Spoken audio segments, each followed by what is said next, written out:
Welcome to Above Par. I'm your host, Kathy Hartwood. I show you how to take more of your talent to the golf course without practicing harder, taking more lessons, or buying new equipment. I show you how to end the frustration of underperforming so you can start playing to your potential. This is where you are going to learn how to think above par so you can play below par. Let's get to it.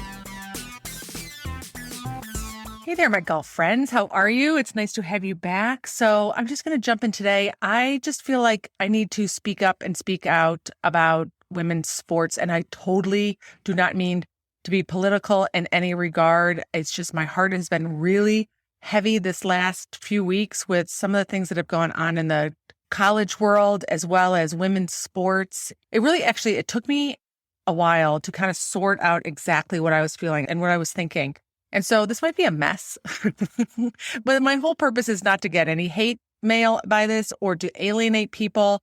I think it's okay for us to have different opinions, but I'm just really very empathetic to everything that is going on. And I want to step into the shoes of a college woman and experience things from her, because that is what empathy is where you can step into someone's shoes and experience life from their angle. So I just want to share my perspective because this podcast is about thinking above par. I do talk a lot about managing your mind and your emotions and how important that is for you to enjoy your best life and create the experiences that you want.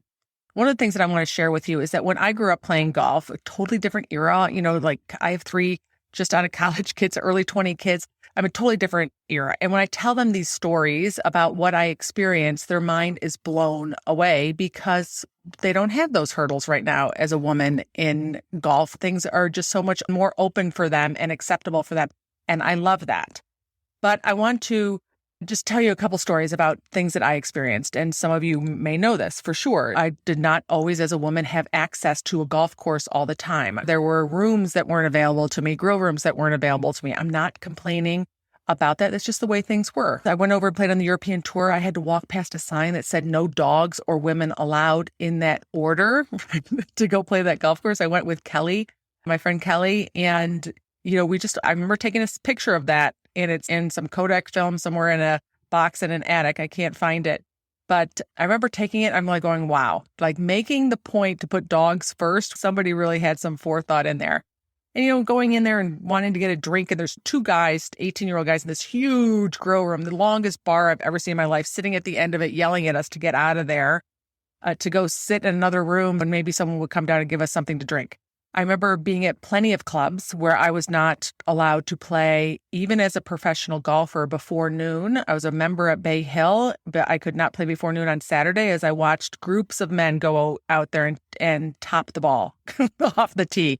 Arnold Palmer was so gracious to give me a membership, me and Peggy Stevens. He helped out many tour players all the time on giving them access to golf courses to help them pursue their dreams of playing professional golf. And so I was so grateful to him. So it's like there was a part of me that was like, I can't complain.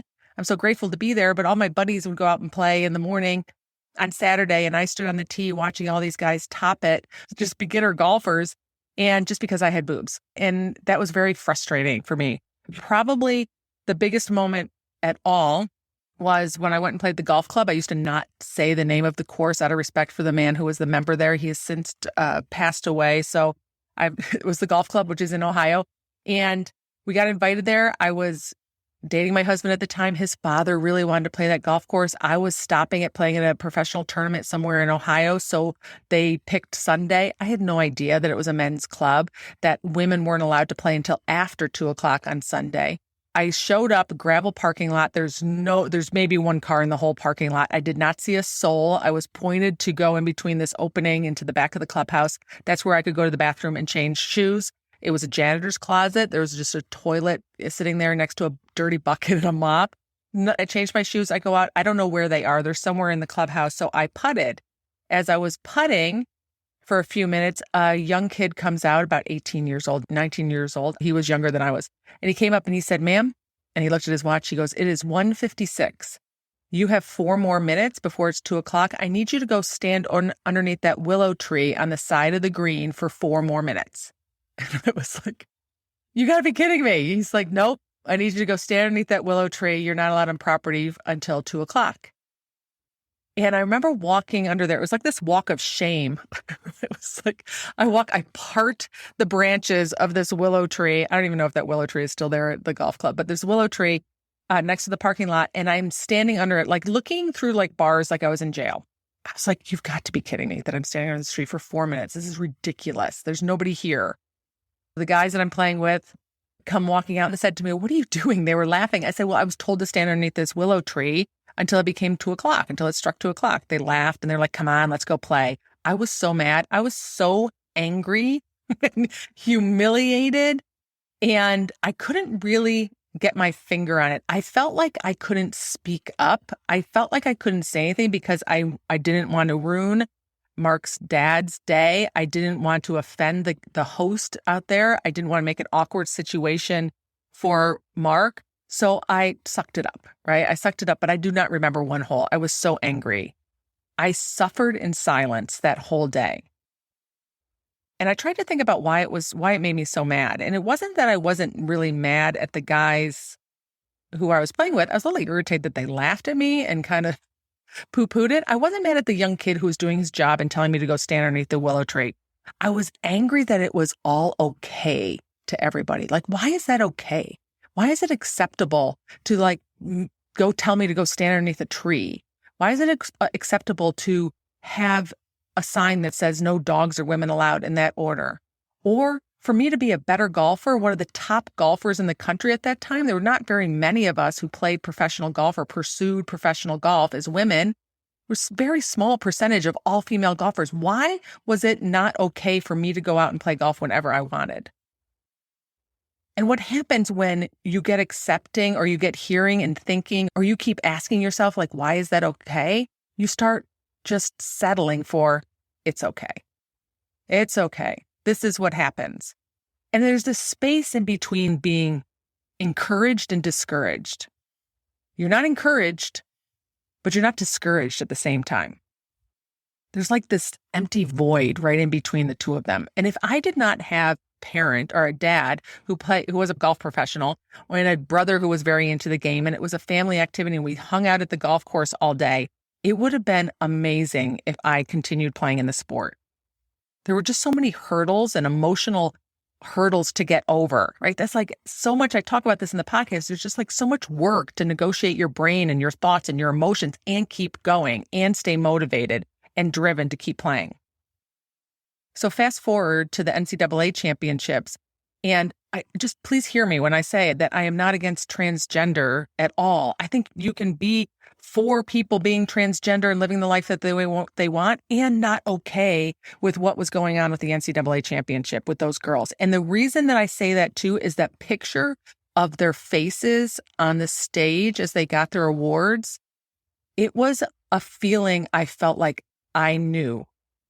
It was the look of not being encouraged and not necessarily being discouraged. It was that face of suffering in silence, that they couldn't say what they wanted to say, what was on their mind, that it wasn't okay. Like they're saying, why is this okay?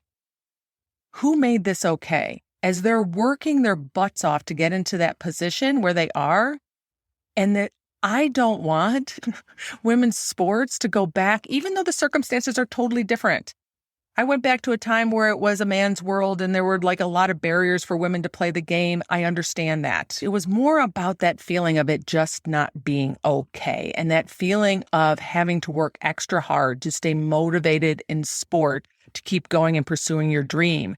That's the look that I saw on those girls' faces as they stood up there to get their awards. Even though the circumstances changed, are we getting to the point where we're discouraging girls from playing sport, from participating? I hope not. I hope they don't go, it's okay. This is the way it is. Are we not saying to ourselves, why is this okay? Are we encouraging our girls to go and play and compete at a top level? Or are we discouraging them? I think that's just something for us to think about. I don't know what the right answer is. Of course, this is a big issue. There's going to be a lot of debate about it. It's just new, but I'm not speaking against the 50 or so transgender collegiate athletes at all. I understand you struggle with all the things that you're going through. I'm speaking up for the other 220,000 women college NCAA athletes. I want to speak up for them because I appreciate the work that they put in to get to the level that they're playing at. And I also appreciate how hard it is to manage your mind through all of that. They're not having a normal college experience. They're having a challenging, rewarding, different college experience than any other just normal average kid. They put in a lot of work. They have a lot of pressure on themselves to perform. They have pressure on themselves and from the outside to make grades. There's social and emotional pressure, all of that stuff put in together, and they're having to try and figure it out. They're going through school feeling like they have a job. And sometimes they do. I had a job when I went to school. I had a scholarship, and if I didn't perform, my job could be taken away from me every single week, every round I played. And if I had my scholarship taken away from me, I don't know if I would have finished college. I went to a very expensive school. I don't know that my parents could have afforded for me to continue, and I would have been the first person to graduate from college. So that was important to me as well. It's hard enough to manage your mind playing golf, right? Let alone have all the other obstacles on your mind between school and social pressure and feeling like you went into school so mentally strong on top of your game, and then you're put in this environment where you can feel mentally weak at the same time. And one of the things that I want to share is that they don't always have resources, college athletes, to go and find help.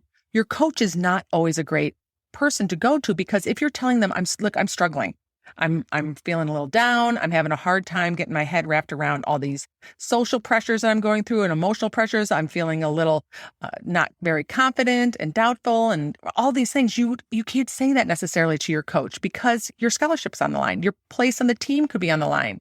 You can't necessarily say it to your teammates because they might lose favor with you or confidence in you or certainty with you when you're playing on the team. You can't always say it to your parents because your parents, we just have a different relationship. It depends on everybody's parents and being really honest and upfront because they care so much about you being happy while you're at school. Even resources at the universities are not always confidential. They can get back to the coaches. This hit home for me. I probably have cried 5 times over the story of Katie Meyer. I could just step into her shoes. I could feel where she was at that moment. This is a soccer player for Stanford University, and she had 2 months left to graduate. And from the outside, everybody said that she looked so happy and she was a cheerful girl, but she took her life with 2 months left to graduate. And I just think about all the work that she's going through, all the pressure to play college sports, to perform at that level, to make the grades, to fit in, to feel like you want to be a regular person, because fitting in is so important too, to not have your position threatened because of whatever is going on in your life or your job being taken away from you. Those aren't things that we're taught. Those are things that we have to learn. We have to have skills and we have to have access to different programs and resources to help us manage that. My podcast is a minute resource. People would have to extrapolate and put it into their life to be able to use some of those tools. But, I talk about how when we shake the cage, the hamster cage, we get all those thoughts start chattering. And just think about how many times that happens for you on the golf course. You put them into a collegiate athlete's environment and their cage is rattled constantly.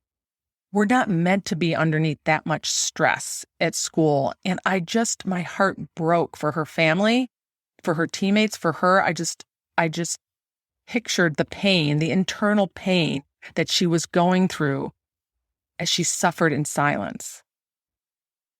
I don't know her whole story, but that's what I think about in my head. And as so many posts went on Facebook and all the social media and so many of the people that I competed with at my level and every generation, they commented, I could have been Katie, because they appreciate how hard it is to be a college athlete, how hard it is to perform at that level and just feel like you're mentally strong. Because you need to be mentally strong for your sport to perform well. But at the same time, you're thinking, what's wrong with me? Why can't I put this all together? Why do I feel so mentally weak at this time? I could not believe the number of comments of people who I know and don't know who played college sport who said, my freshman year, I could have been Katie. I was struggling and I was suffering in silence. So I was hit so hard by the Katie story. It just so broke my heart. All of it just broke my heart. It's just so sad. And then watching those girls on the stage, I got sad for them again. I just hope we don't get to a place where we start discouraging girls from playing sport, playing at a top level. We understand how hard it is to balance it all. And it's okay to go out and reach for help, to learn the tools, to manage your mind, your thoughts, and your emotions, and to know that you have choices on what you think and how you feel. I talk about the hamsters getting rattled in the cage. And if we don't manage them, if we don't know that they're optional, and we don't swat them to the back of the bus, they're going to drive the bus and we're not going to like where the bus goes. When I think about Katie, I just think about how her hamsters won. They drove the bus. And when I look at those girls who stood on the stage, I can see their suffering in silence. And I just wanted to speak up and speak out for women in sport, women in college sports, and just for us all to remember to encourage them and not discourage them, and to ask ourselves, is it okay with what they're going through? Because over time, they'll start saying, it's okay. And if they start saying it's okay, that means it's okay to treat them this way. It's okay for them to experience all those things. And I think it's so important to create resources or have resources in a confidential setting that college girls can go out and get help to sort out all the things that are going in their head. To know that they're not broken, there is nothing wrong. They still can be mentally strong while they're trying to figure it out. You're not supposed to know how to manage all that stuff as you go through college. Most adults don't know how to do it. So as you see women college athletes, I just want to put a little different spin on what might be going on in their world. While they might be from the outside saying that everything is amazing and going great, they might be inside just silently suffering. So I'm here to support all the women to play golf, to play sports in college. I want to be really aware of the times that we discourage that from happening. And I want to be really aware of how they're not supposed to be able to figure it all out. And they need tools and resources to get it done. And hopefully my podcast, while minutely it might be a resource for them, I'm hoping that I can be a bigger resource for them down the road. All right, my friends, if I could be any help, you can contact me at kathyhartwood.com. And before I go, the golf community was hurting this week with the University of Southwest tragic car accident that lost both men and women on the golf team. And it was an insanely sad story again in the college world. And my heart goes out to all of them and their families. All right, have a beautiful week. I'll talk to you next Wednesday.